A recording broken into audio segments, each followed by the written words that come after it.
Bienvenidos. Estamos en nuestra clase de microeconomía en la sesión 11 ya, a muy pocas sesiones de concluir nuestro curso, y en el tema 8. Hoy vamos a desarrollar el tema 8. Pero no vamos a empezar nuestra sesión, no sin antes pues recordar lo que vimos un poquito en la clase pasada. La clase pasada hablamos ya de los costos de producción. Hablamos de que en los costos de producción dentro de la empresa podemos determinar o ubicar dos tipos de costos: los costos de corto plazo y los costos de largo plazo. Los costos de corto plazo, pues encontramos el costo fijo, que es aquel que no depende del nivel de producción, el costo variable, que sí depende del nivel de producción, y el costo total, que es la suma tanto del costo fijo como del costo variable. También analizamos un concepto muy importante, que es la curva de costos medios, porque es a través de la curva de costos medios que nosotros podemos determinar en qué rango de producción se encuentra una empresa, ya sea en los rangos de economías de escala, ya sea en los rangos de deseconomías de escala o en la escala mínima eficiente. Este análisis de los costos nos permitió desarrollar tres conceptos importantes. Estos conceptos fueron los rendimientos constantes de escala, ¿no? Había rendimientos constantes de escala cuando al incrementar el nivel de producción el costo medio no variaba. Las economías de escala, que es un concepto fundamental ya que genera ventaja competitiva, y poníamos el ejemplo de China, de las empresas multinacionales.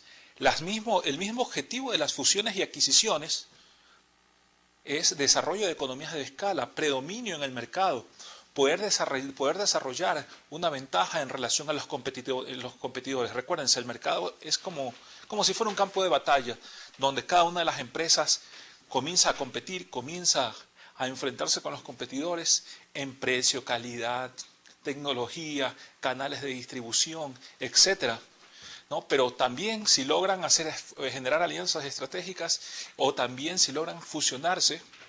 De esta manera, pues, el objetivo es desarrollar economías de escala. ¿Por qué? Porque una economía de escala permite, pues, que al incrementar el nivel de producción, el costo medio de esa empresa disminuya. Y luego, pues, las deseconomías de escala, que era el caso de empresas que ya estaban un poco burocratizadas, y poníamos el ejemplo del sector público. Y en la parte final, después de terminar con el análisis de corto plazo, que es un análisis muy interesante y de los más importantes, después de haber definido cada uno de los conceptos de costos, después de haber aprendido a calcular el costo marginal, el costo medio, el costo variable medio, el costo fijo medio, pues concluimos el análisis de corto plazo para pasar al análisis de largo plazo. Y en el análisis de largo plazo, nosotros decimos, ¿qué es el largo plazo? ¿No? Hay muchas definiciones de largo plazo, pero una fundamental para poder entender lo que es la curva de costos medio a largo plazo es que el largo plazo es la sumatoria de los cortos plazos.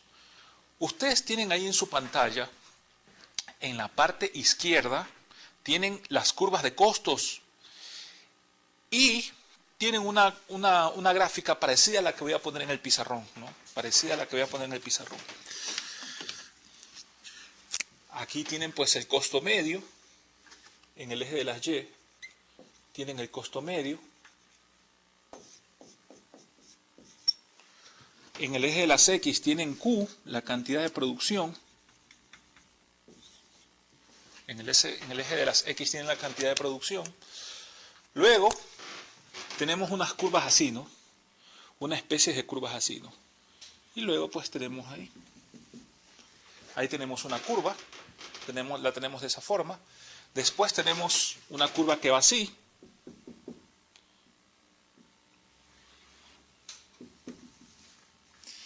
Y finalmente tenemos una curva que desciende así, ¿no? Entonces, decimos que la curva de costos, estas son curvas de costos medios de corto plazo. Esta es una curva de costo medio de corto plazo. Esta es otra cosa, vamos a poner 1. Esta es otra curva de costo medio, le vamos a poner 2, ¿verdad?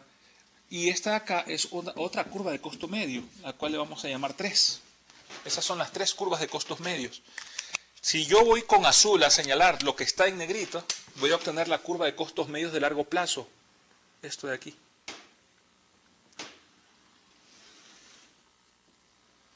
Esto de aquí es la curva de costos medios de largo plazo, que es lo que ustedes tienen señalado, ¿no? Esta es la curva de costos medios de largo plazo, que es lo que ustedes tienen marcado con negro en su gráfica hacia la izquierda. Entonces, ¿qué representa cada una de esas curvas de costos medios? ¿No? Tenemos una curva de costos medios 1. Esta representa una planta de producción. Una planta. De la misma manera, la curva de costos medios 2 es otra planta de producción. La curva de costos medios 3 es otra planta de producción. Cada una de esas plantas ha sido utilizada a través del tiempo por la empresa. Por lo tanto, la curva de costos medios de largo plazo es la curva envolvente que cubre a cada una de las curvas de costo medio de corto plazo. De corto medio de corto plazo. Acuérdense, en el análisis de largo plazo, ya que nosotros hicimos un estudio en el equilibrio del productor. Cuando realizamos el equilibrio del productor, pues veíamos las curvas isocuantas, las rectas isocostos. En el análisis de largo plazo, y ese también es análisis de largo plazo, que veíamos la senda de expansión de la empresa, tanto el capital como la mano de obra, que son factores productivos, son variables. Aquí también, en este análisis de la curva de costos medios a largo plazo, pues aquí el capital está variando. ¿Por qué? Porque cada una de esas curvas representa una estructura productiva diferente que ha ido evolucionando a través del tiempo, y la sumatoria de los cortos plazos, que en este caso vendría a ser la curva en azul y en su pantalla la curva que está en negrita, representa la curva de costos medios de largo plazo. O sea, la curva de costos medios a largo plazo nos va a indicar cómo ha ido evolucionando la empresa a través del tiempo. Es muy importante el análisis de largo plazo porque todos los factores productivos varían en ese caso, ¿no? Y es así que habíamos definido que la curva de costos medios de largo plazo indica la relación que existe entre el costo medio alcanzable mínimo y el nivel de producción. En la curva de largo plazo cambian ambos factores de producción, es decir, tanto el capital como la mano de obra. Ahora, la curva de costos medios de largo plazo se deriva directamente de la curva de costos medios de corto plazo. Por eso es que yo les digo que no es otra cosa que la sumatoria de los cortos plazos, de las curvas de costos medios de corto plazo, la curva de costo medio de largo plazo. Hago nuevamente énfasis en el último punto. La curva de costos medios de largo plazo se deriva directamente de las curvas de costos medios de corto plazo. Bien, pues una vez terminado ese análisis, vamos a entrar a la sesión 11. En la sesión 11 estudiaremos la importancia de la tasa de interés y del valor del dinero en el tiempo en la toma de decisiones empresariales. Ese es como objetivo particular, pero como objetivo específico, al terminar esta sesión, el estudiante estará en capacidad de aplicar conceptos prácticos como interés simple, interés compuesto, valor futuro, valor presente.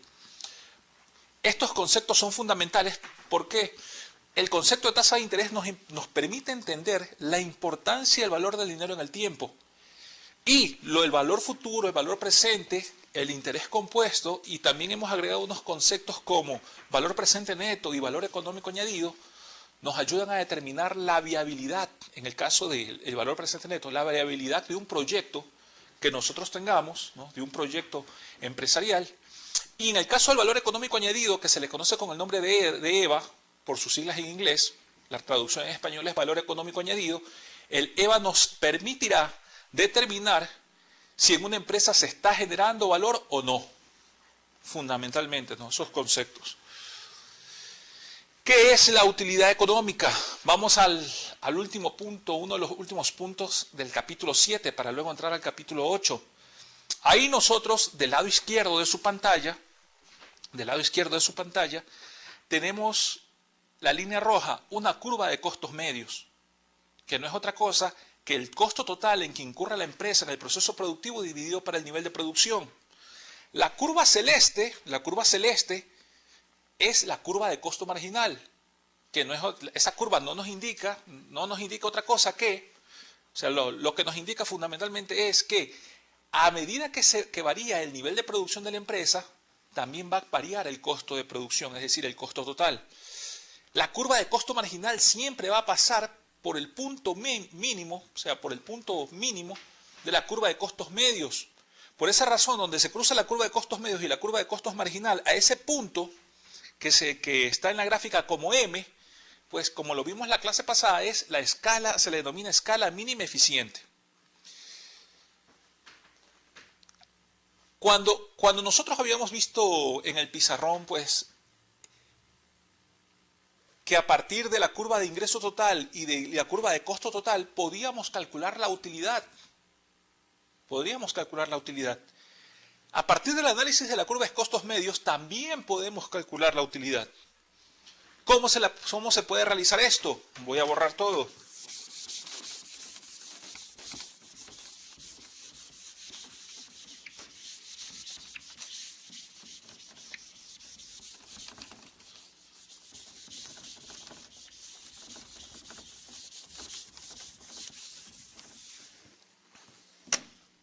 Para calcular la utilidad económica, para estimar la utilidad económica, nosotros decimos que la utilidad económica va a ser igual al precio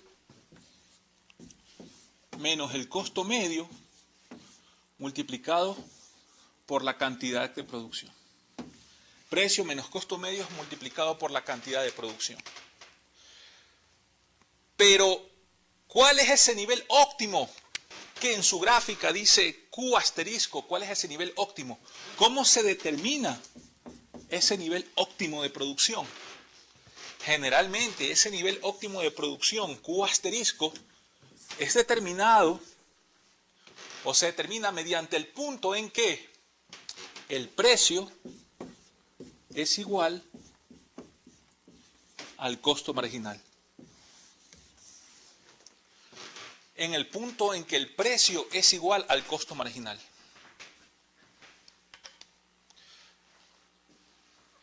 Recuerden, la empresa no maximiza su utilidad en el punto de la escala mínima eficiente. No. Producir en el punto mínimo, en el punto más bajo de la curva de costos medios no significa que estamos maximizando la utilidad. La utilidad se va a maximizar justo en el punto en que el precio es igual al costo marginal. Ustedes ven una línea azul, ¿no? Ustedes ven una línea azul justo en el número 6, donde tenemos Q asterisco. Esa línea azul está indicando precisamente en qué punto el precio es igual al costo marginal. Entonces, la utilidad económica, ¿qué es? No es otra cosa que un rectángulo. La utilidad económica es un rectángulo, por lo tanto, la estimación de esa área nos va a dar el monto de la utilidad. ¿Cómo se estima esa área? Pues base por altura, ¿verdad? ¿Cuál es la base? La base es Q asterisco. ¿Y cuál es la altura? El precio menos el costo medio. El precio menos el costo medio. Es así como se calcula la utilidad económica. Espero que esto les haya quedado muy claro, ¿no? Es muy importante, es muy interesante que también a partir de la curva de costos medios se puede determinar la utilidad económica. Aquí nosotros nos podríamos complicar un poco y ponerles un poquito de funciones para determinar el nivel óptimo de utilidad, igualar el precio igual al costo marginal. Pero lo más importante no es hacer matemáticas, sino que los conceptos económicos queden claros. La utilidad económica en el análisis de corto plazo de curva de costos medios es igual al precio menos el costo medio por la cantidad de producción. ¿Cómo determinamos esa cantidad de producción? Se da justo en el nivel en que el precio es igual al costo marginal. Y eso es todo, ¿no? Bien, ese era el último punto del capítulo 7. Ahora vamos a entrar al capítulo 8. El capítulo 8 es muy interesante porque en el capítulo 8, si bien es cierto, al principio hablamos un poquito sobre el gobierno, aunque este no sea un curso de macroeconomía, y cómo las decisiones de política económica del gobierno terminaban influyendo en el equilibrio del mercado cuando el gobierno tomaba la decisión de subir los impuestos como medida de política fiscal. Ahora vamos a hablar sobre el mercado monetario, porque al hablar de tasa de interés estamos hablando sobre el mercado de dinero. No, vamos a hablar un poquito sobre el mercado monetario. Y vamos a entender lo que es el concepto de tasa de interés, aunque ya nos habíamos adelantado diciendo pues que la tasa de interés es igual a la inflación más la tasa de interés real, ¿no? Pero vamos a profundizar en la clase de hoy. ¿Qué es la tasa de interés? La tasa de interés no es otra cosa que el costo del dinero. Lo reitero, la tasa de interés es otra cosa que el costo del dinero, ¿no? ¿Y qué sucede con esto llamado dinero, ¿no? El dinero, pues, generalmente si lo tenemos en un banco, quizás lo que nos paguen por tenerlo como depositado en una tasa de ahorro, en una cuenta de ahorros sería una tasa muy poco atractiva. Quizás haya otras alternativas en el mercado, pero recuerden que si hay otras alternativas en el mercado que ofrecen una tasa de interés más alta, también significa más riesgo. Una tasa de interés más baja es una inversión conservadora y significa menos riesgo en esas inversiones. Pero ahí está, pero finalmente ¿en qué depositamos? ¿Qué depositamos en el banco? Pues dinero, unidades monetarias. Si queremos comprar un bien y servicio, ¿cómo lo hacemos? Pues a través de unidades monetarias. Por lo tanto, para estudiar la tasa de interés, no a un nivel de mucha profundidad, pero sí para entender este concepto, es necesario también entender el dinero, ¿no? ¿Qué es el dinero, no? O sea, ¿cuáles son las funciones principales del dinero? Yo ahí en su pantalla he puesto 3 funciones, ¿no?, fundamentales y las más importantes. En primer lugar, pues el dinero sirve como unidad de cuenta. ¿Qué significa esto? Si ustedes van a una consulta médica, ¿no?, y no necesariamente pues en algún hospital de la Seguridad Social, sino una consulta privada, van a tener que pagar por este servicio en dinero, ¿no? Si ustedes quieren van a hacer sus compras de la semana, ¿no?, para abastecerse de víveres, van a tener que hacerlo en unidades monetarias. Y cuando estén realizando esa compra, se van a dar cuenta que todos los bienes y servicios están expresados en unidades monetarias. Entonces, es así, ¿no?, cómo podemos observar que absolutamente todos los bienes y servicios, pues tienen un precio y están expresados en unidades monetarias. Por lo tanto, una de las funciones del dinero, ¿cuál es? El dinero sirve como unidad de cuenta. ¿Qué sucede cuando en un país hay hiperinflación? Como todo está expresado en unidades monetarias, los precios cambian muy rápidamente, pues puede ser que en el mismo día, cuando hay estos procesos hiperinflacionarios, que ya América Latina salió de eso, ¿no? Están las experiencias, como les dije en la primera clase o en la segunda, de Perú, de Bolivia, de Brasil. ¿Qué sucede? Pues simplemente lo que ocurre es que en esos países los bienes y servicios que estaban expresados en unidades monetarias comenzaban a cambiar, ¿no? Y ya los precios de artículos muy sencillos y de primera necesidad, pues se expresaban en miles, en millones de las unidades monetarias de aquellos países. Entonces ahí ya no comienza tanto a desempeñar esa función de unidad de cuenta de forma estable, porque cada vez y cuando comienza a cambiar. Entonces cuando las personas pierden la credibilidad en una moneda, automáticamente se refugian en otra. Segundo, el dinero sirve como depósito de valor, Y es aquí también donde entra la tasa de interés, como depósito de valor. Si nosotros tenemos una cantidad de recursos monetarios, vamos a buscar la mejor inversión. A lo mejor queremos invertir en CETES y analizamos la tasa de CETES. No es alta, quizás no sea tan atractiva para aquellos que les gusta el riesgo, pero esa tasa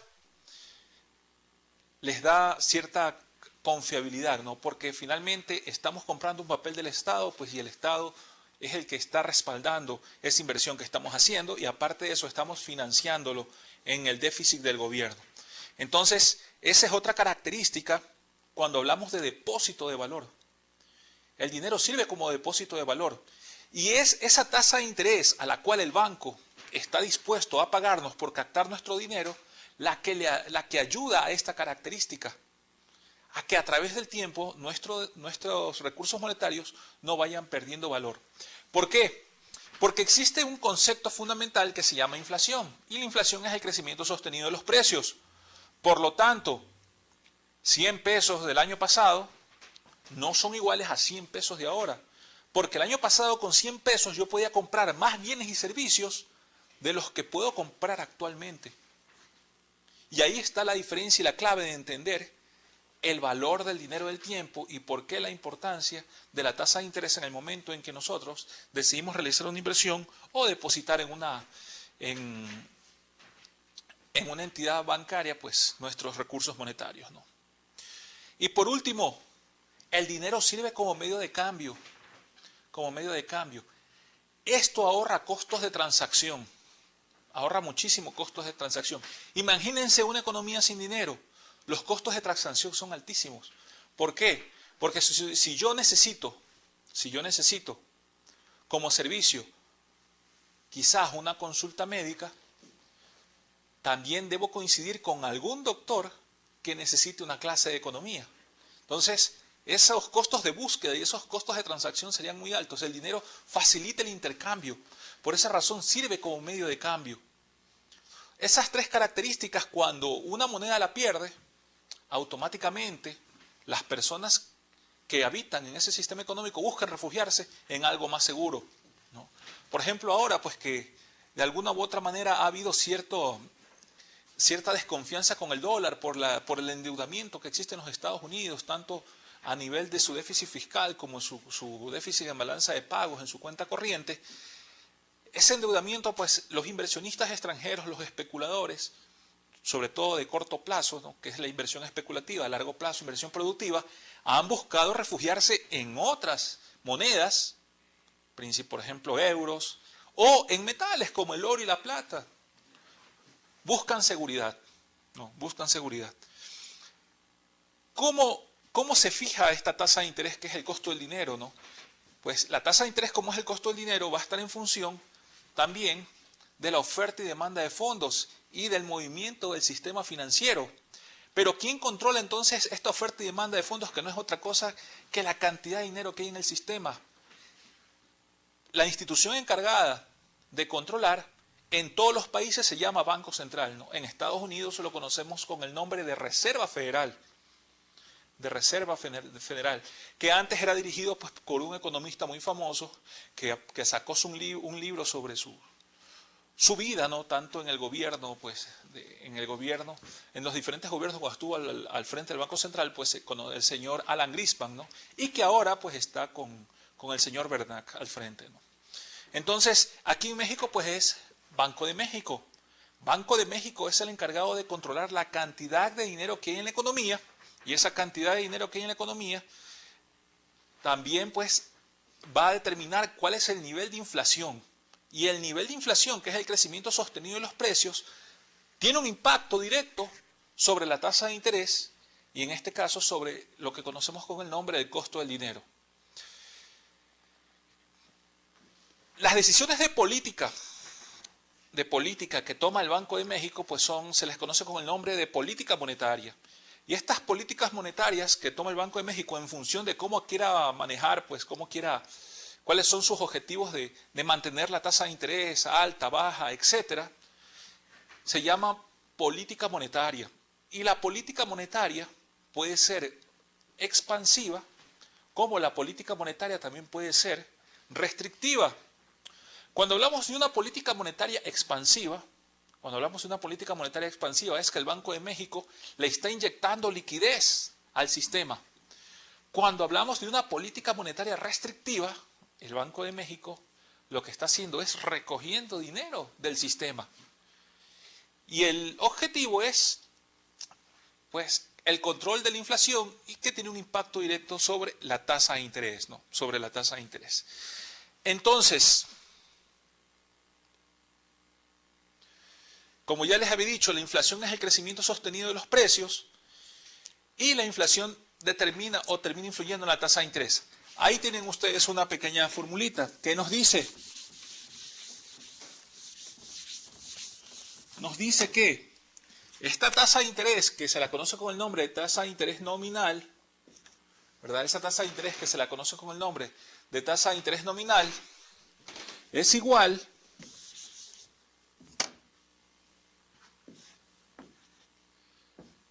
a la inflación más la tasa de interés real.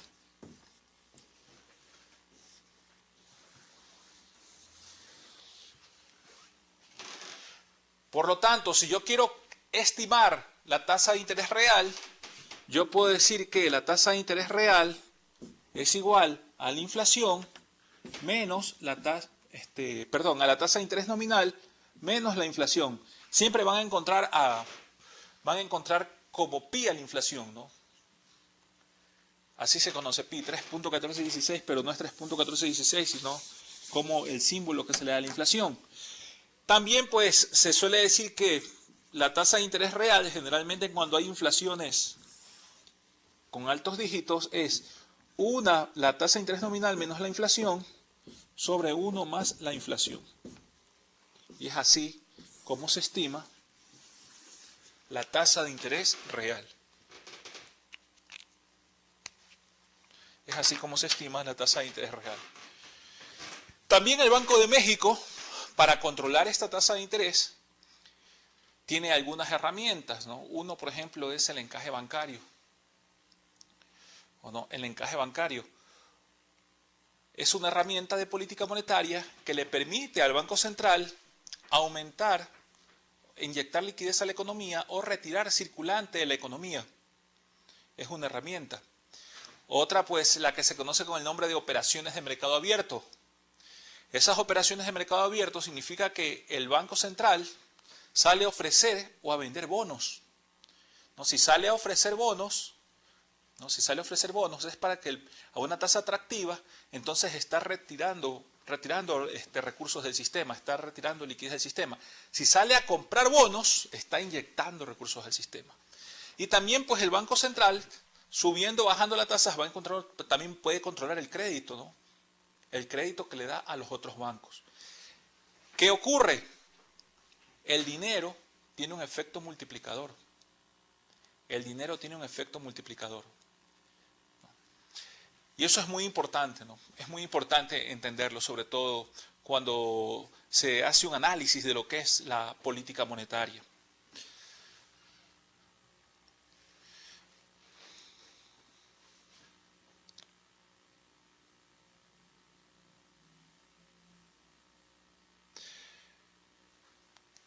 Cuando hablamos de tasas de interés, ahí dice costos medios y marginales, ¿no? Costos medios y marginales. Cuando hablamos de la tasa de interés, ¿cómo se fija esta tasa de interés? ¿Cómo se fija esta tasa de interés?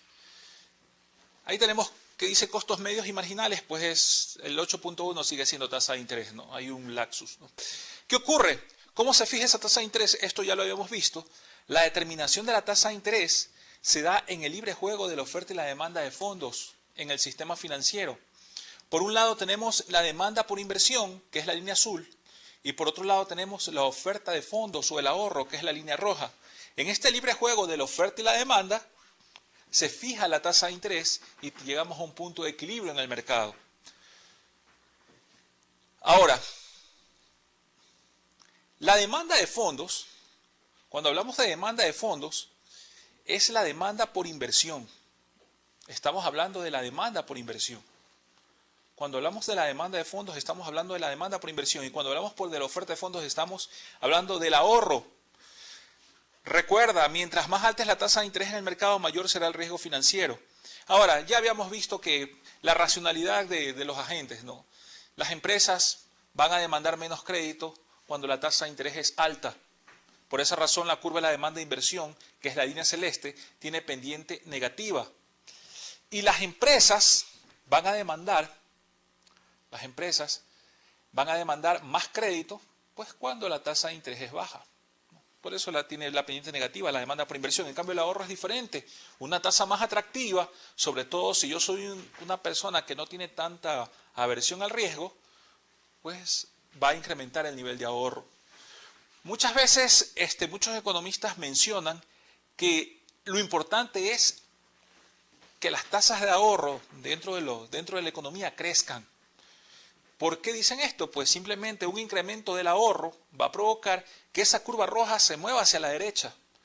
Y al desplazarse hacia la derecha, la curva del ahorro va a tener un impacto en una caída de la tasa de interés y por lo tanto va a haber un mayor nivel de demanda por inversión y financiamiento de activos y crecimiento económico, ¿no? Ahora, esta tasa de interés pues puede ser, si entramos un poquito a matemática financiera, puede ser interés simple e interés compuesto, ¿no? La diferencia entre el interés simple y el interés compuesto es que en el interés simple no incluye periodos de capitalización. En cambio, el interés compuesto sí incluye periodos de capitalización. En el interés compuesto sí incluye periodos de capitalización, ¿no?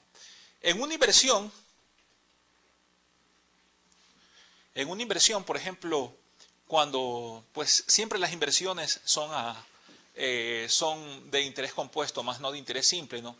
En una inversión, los intereses ganados por esta inversión, se agregan al capital para calcular los nuevos intereses. Esa es la lógica del interés compuesto. También en una deuda, ¿no? En una deuda, supongamos, como dice ahí claramente, una tarjeta de crédito. Si no pagamos la tarjeta de crédito, lo que ocurre es que esa falta de pago se agrega al capital y sobre el nuevo capital se cargan los intereses, ¿no?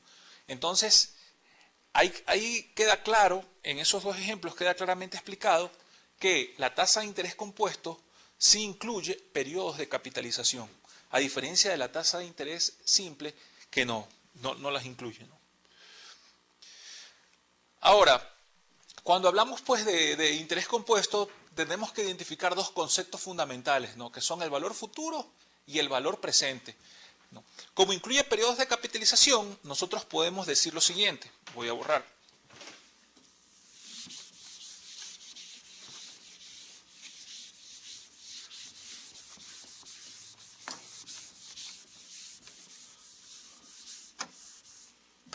Como incluye periodos de capitalización, nosotros podemos decir lo siguiente.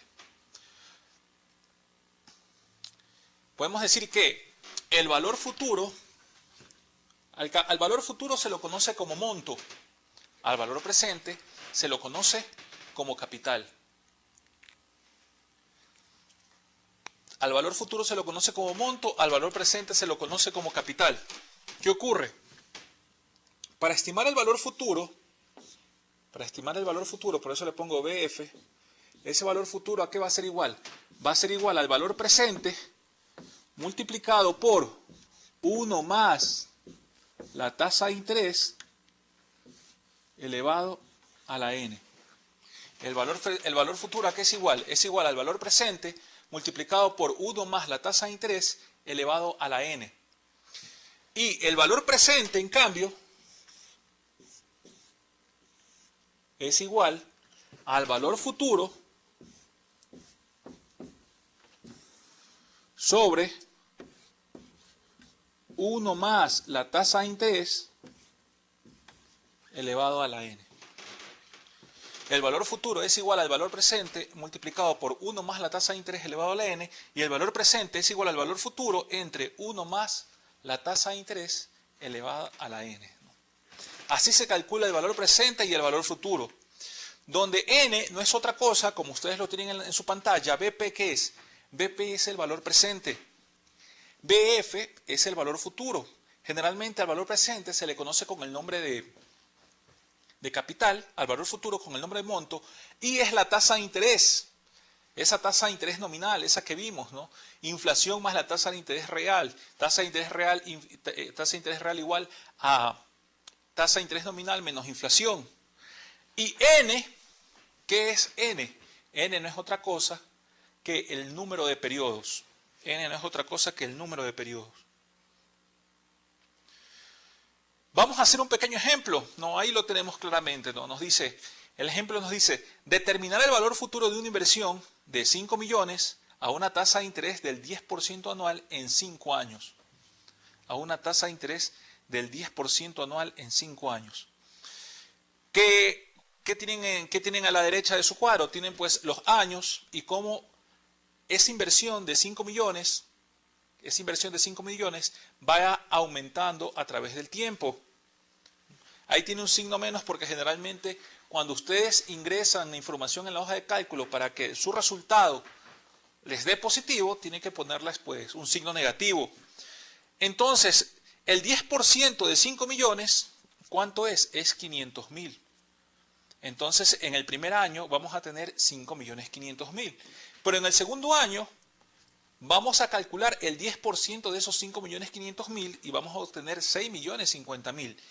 En el tercer año calculamos el 10% de esos 6.050.000 y vamos a tener 6.655.000. En el cuarto año el 10% de 6.655.000 y vamos a obtener 7.320.000. Y lo que nos interesa en el quinto año, el 10% de esos 7.320.000, si se lo sumamos, pues va a ser 8.052.000. ¿Cómo yo obtuve esos 8.052.000 que finalmente es la respuesta que nos interesa? Pues regresamos al pizarrón.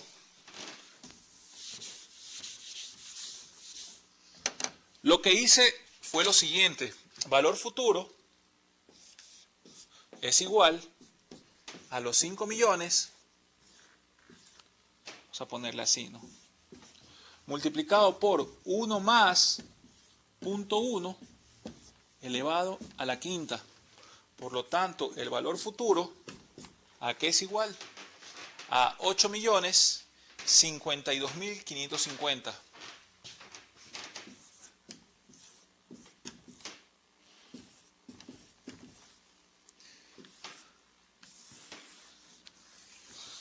Y es así como obtengo el valor futuro, ¿no? Otro ejemplo similar es el siguiente, es el de valor presente. ¿Qué ocurre? Nos dice, determinar el valor presente de un monto de 10 millones a una tasa de interés del 10% anual en un periodo de 5 años. ¿No? Ahora lo hacemos a la inversa, ¿no? Yo he puesto igual los valores de 1 a 5 años, pero estoy poniendo cuál es el monto. ¿Qué pasaría si quisiéramos saber el valor presente un año antes? El valor presente un año antes, es decir, en el cuarto año serían 9.090.000. Si fuera en el tercer año, serían 2 años antes, serían 8.264.000. Si fuera en el segundo año, 7.513.000. Si fuera en el primer año, 6.830.000. Aquí la cuestión es cómo obtuve el valor presente. Voy a borrar.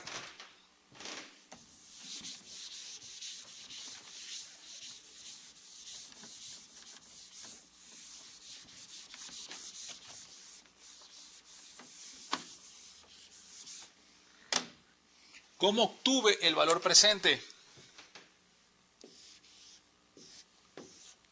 El valor presente es igual al valor futuro entre 1 más la tasa de interés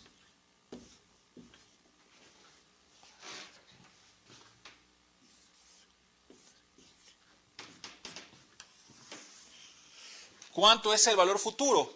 El valor futuro es 10 millones.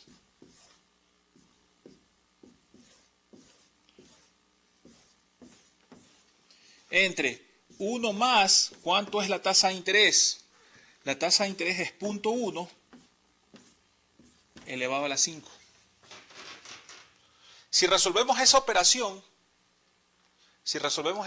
ya saben, 0.1 igual a 10%, vamos a obtener 6.209.213, ¿no? Entonces, acá arriba voy a poner la respuesta. El valor presente va a ser igual a 6.209.213.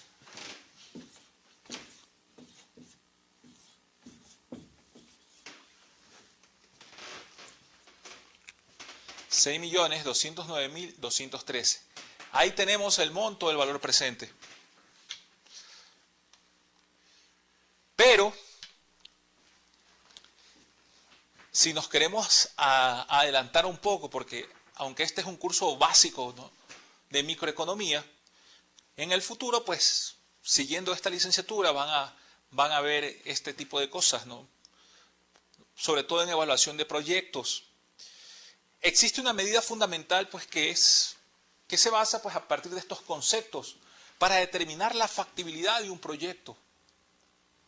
Esa medida fundamental se la conoce con el nombre del valor presente neto. ¿Qué es el valor presente neto? El valor presente neto es una herramienta financiera, el valor presente neto es una herramienta financiera que se utiliza para evaluar la viabilidad de un proyecto de inversión. Ese es el concepto fundamental. Es una herramienta financiera que se utiliza para evaluar la viabilidad económica de un proyecto de inversión. Y ese valor presente neto, ¿a qué es igual? Es igual a menos la inversión inicial que tiene que realizar todo emprendedor, más los diferentes flujos de efectivo que vaya a recibir en el futuro, y estos flujos de efectivo tendremos que descontarlos para poder restarlos de la inversión inicial. ¿Por qué? Porque esos flujos de efectivo que se dan en diferentes momentos en el tiempo no se pueden sumar sin una tasa de descuento. Como yo les dije cuando estábamos viendo al principio, la tasa de interés y la importancia del valor en el tiempo. No es lo mismo 100 pesos de enero del año pasado a 100 pesos, por ejemplo, o del anteaño pasado a 100 pesos de este año, no. El valor en el tiempo cambia por el efecto de la inflación. Nosotros tenemos algo como esto. Voy a borrar la pizarra nuevamente, pizarrón, y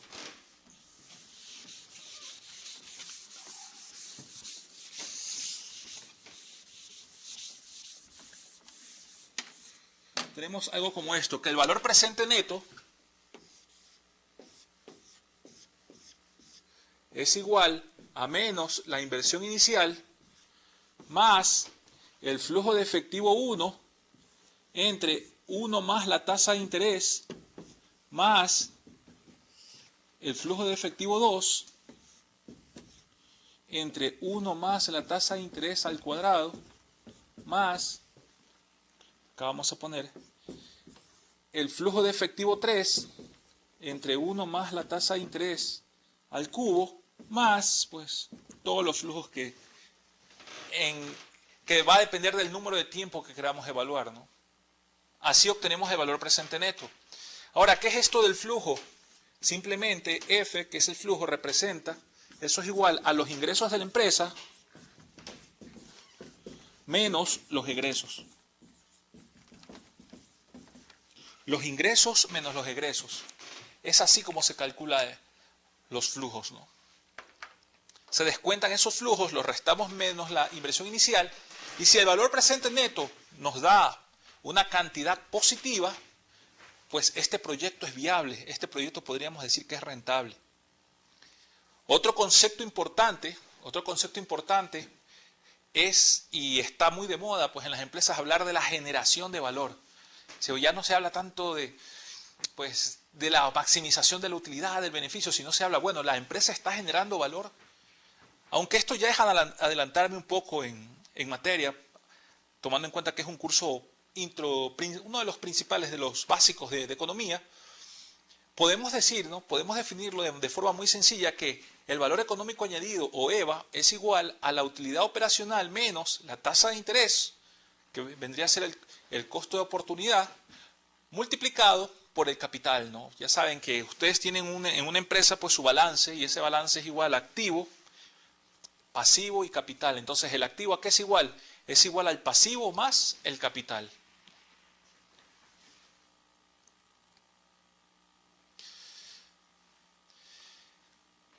Bien.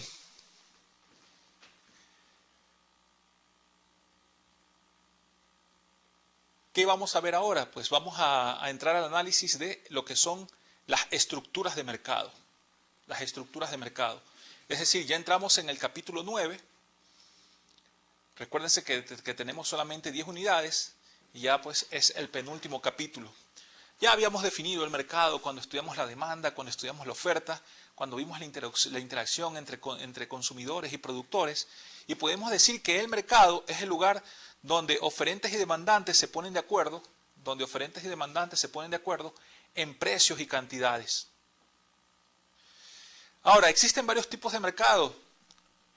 ¿Cuáles son? Pues la competencia perfecta, tenemos el monopolio, tenemos el oligopolio, la competencia monopolística, ¿no? La competencia perfecta pues es uno de los modelos más extremos de lo que significa en sí una estructura de mercado. Muchos lo consideran hasta medio utópico, ¿no? Porque una de sus características, por ejemplo, es que exista total homogeneidad de factores productivos de bienes y servicios, lo cual es muy difícil que se pueda dar en diferentes empresas. Pero hay mercados que se le pueden acercar, ¿no? Como los mercados agrícolas o la bolsa de valores. El monopolio, que es muy combatido, porque restringe producción, sube precios, un solo productor existe en la industria, le quita excedente al consumidor. Por eso hay leyes antimonopolio. Se dice que también hay monopolios naturales, cuando por ejemplo se controla sectores estratégicos de un país, ¿no? En este caso el petróleo puede ser, ¿no? Que una sola empresa que la maneja el Estado controla todo ese sector, ¿no? El oligopolio, cuando son muchas empresas cuando son pocas empresas las que predominan en el mercado, estas empresas se ponen de acuerdo en precio y cantidad y finalmente fijan determinadas cuotas de producción, ¿verdad? Tenemos los famosos carteles. Al principio de la clase hablamos de la OPEP, de cómo la OPEP había logrado levantar los precios del petróleo, cómo una OPEP que se fue desbaratada en la década de los 80 termina siendo, si se quiere, resucitada, ¿no?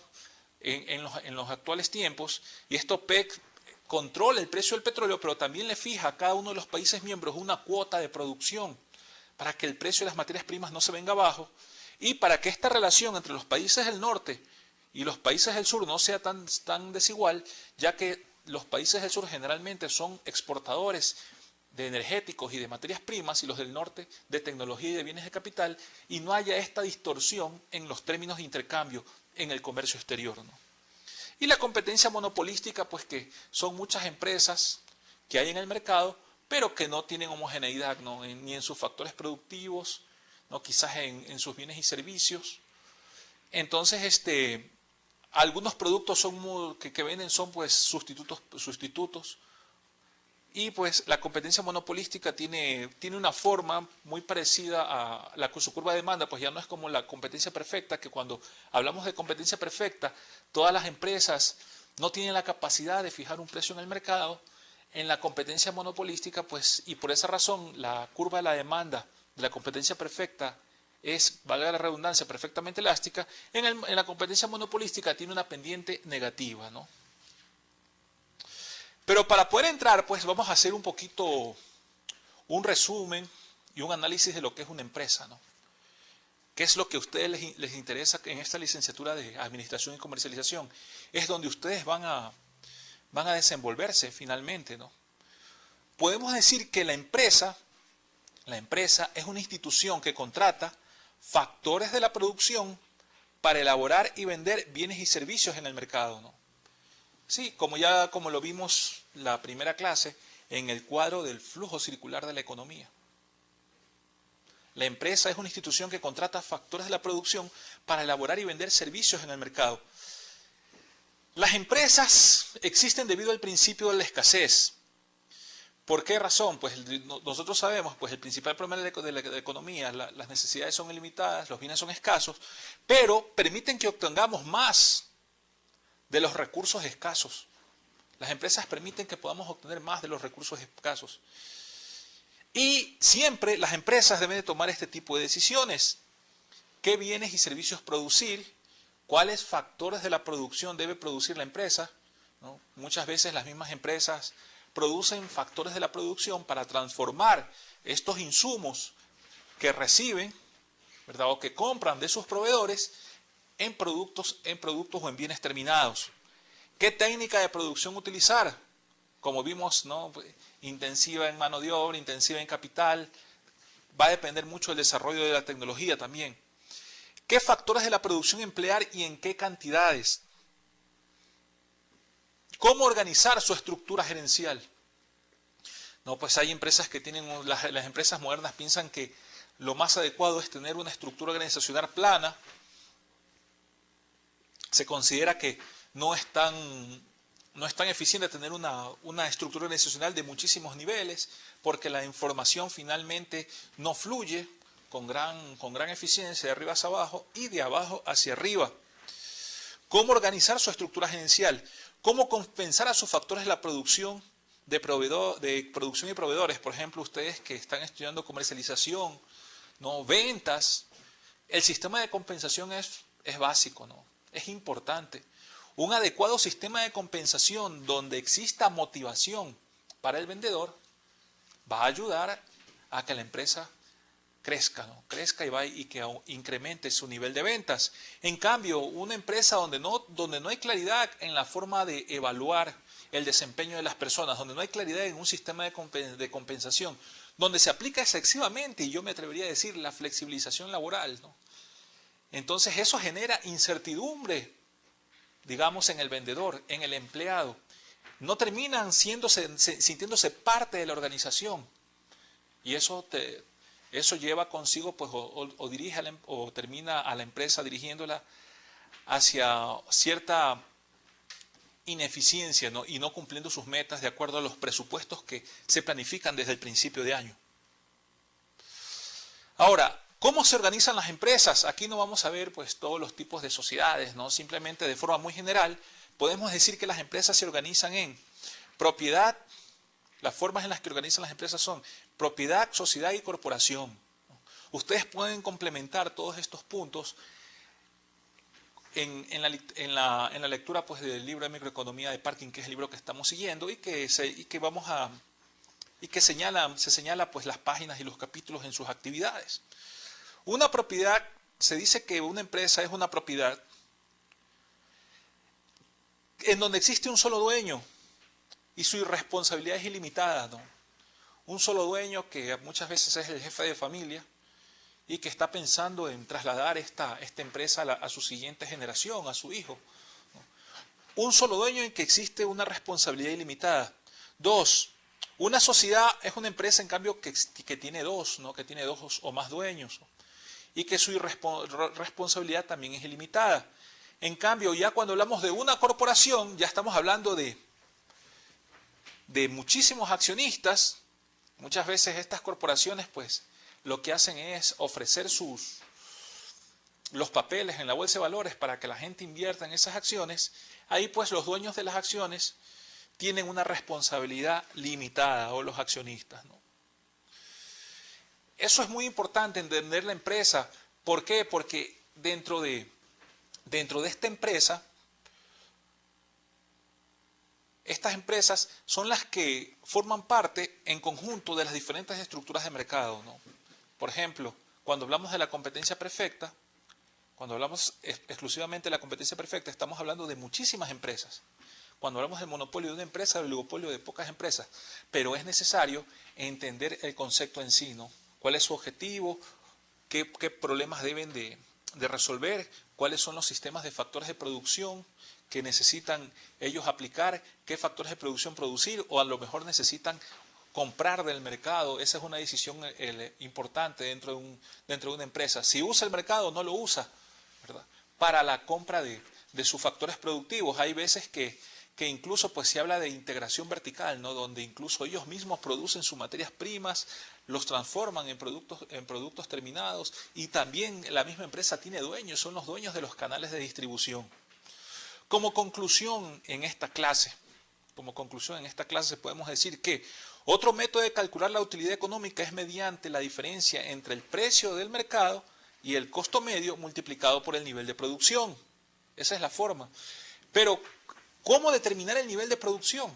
Ese nivel de producción en cualquier estructura de mercado se va a dar cuando el ingreso marginal es igual al costo marginal. Nosotros vimos en este caso que el precio era igual al costo marginal, pero lo vimos así porque estábamos suponiendo una demanda perfectamente elástica, y cuando la demanda es perfectamente elástica, que generalmente eso se da en un mercado de competencia perfecta, entonces ahí sí el precio y el ingreso marginal, pues, son exactamente lo mismo. Eso lo vamos a explicar más adelante en la siguiente sesión. Y, pues, otra conclusión importante es que la tasa de interés es uno de los precios relevantes de la economía. Ya saben, los tres precios relevantes: inflación, tipo de cambio. Hoy nos enfocamos en tasa de interés. La tasa de interés es el costo del dinero, que nos permite entender cuál es la importancia del valor del dinero en el tiempo. El valor en el dinero en el tiempo no se puede sumar así. todos los montos de dinero hay que llevarlos a un punto en el tiempo para poder sumarlos, porque existe una variable llamada inflación, y esa variable llamada inflación termina impactando en la tasa de interés, y esa variable tasa de interés es controlado a través del Banco de México con su política monetaria, que puede ser expansiva o contractiva, y que para poder controlar esa cantidad de dinero utiliza instrumentos como, pues lo habíamos visto, el encaje bancario, pues tenemos las operaciones de mercado abierto y finalmente el crédito, ¿no? El crédito que se pueda dar. Muy bien, pues esta clase ha sido sumamente placentera para mí entrar en estos temas tan importantes. Espero que sigan avanzando ustedes en el aprendizaje de lo que es la microeconomía, de lo que es la economía, pues una ciencia apasionante, una ciencia social que nos permite determinar la producción, la distribución y el consumo de bienes y servicios. No. Además de esto, pues quisiera también recomendarles que vayan realizando sus actividades y lean los capítulos correspondientes. Ya se acerca el examen final. Pues muchas gracias y nos vemos en la siguiente sesión.